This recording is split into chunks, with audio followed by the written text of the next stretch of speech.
And for me, this is personal. This is a revenge fight.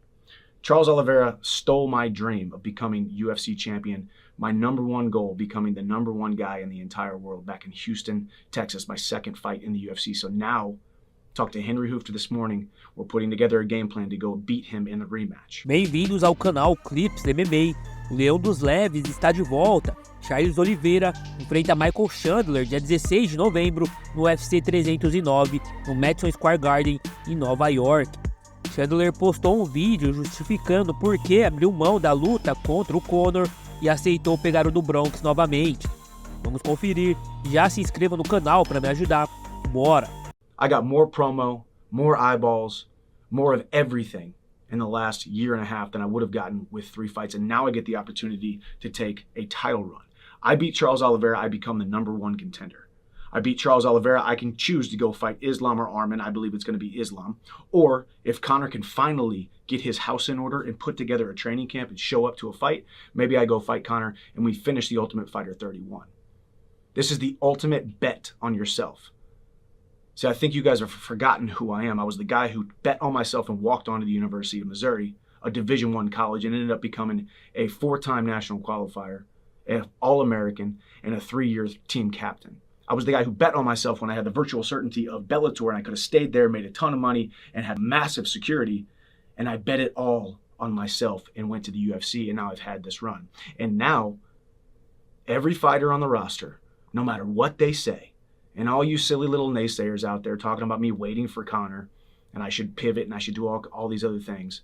Every fighter on the roster, with their name having been connected to a contract, a bout agreement with Conor McGregor at a certain date, at a certain weight, at a certain location, I still have that, even though the fight is still to be determined, but I am pivoting. Why? Because I'm a fighter through and through, and I think you guys have forgotten that.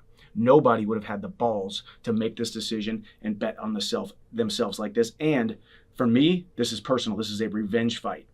Charles Oliveira stole my dream of becoming UFC champion, my #1 goal, becoming the #1 guy in the entire world back in Houston, Texas, my second fight in the UFC. So now, talked to Henry Hoofter this morning, we're putting together a game plan to go beat him in the rematch.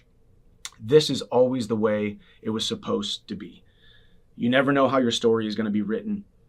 Yeah, I have my doubts. Yeah, I have my hard days. But since day one, when I fought Dustin Poirier back at MSG in November of 2022, then we started the next journey. Then I got the phone call for the Ultimate Fighter, and then everything has played out how it has played out. Since day one, I have never stopped working. I have never stopped the faith that all of this is going to work out, and I have the confident expectancy that everything is going to work out. And I know Conor is already out there talking.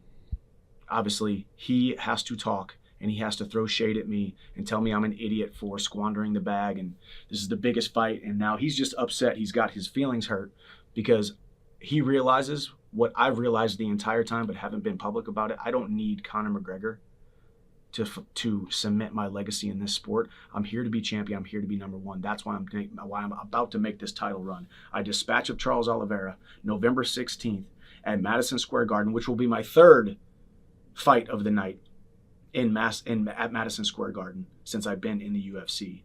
I'm going to go get my hand raised, and then I go win the title, or I finally get the opportunity to snatch Conor McGregor's soul.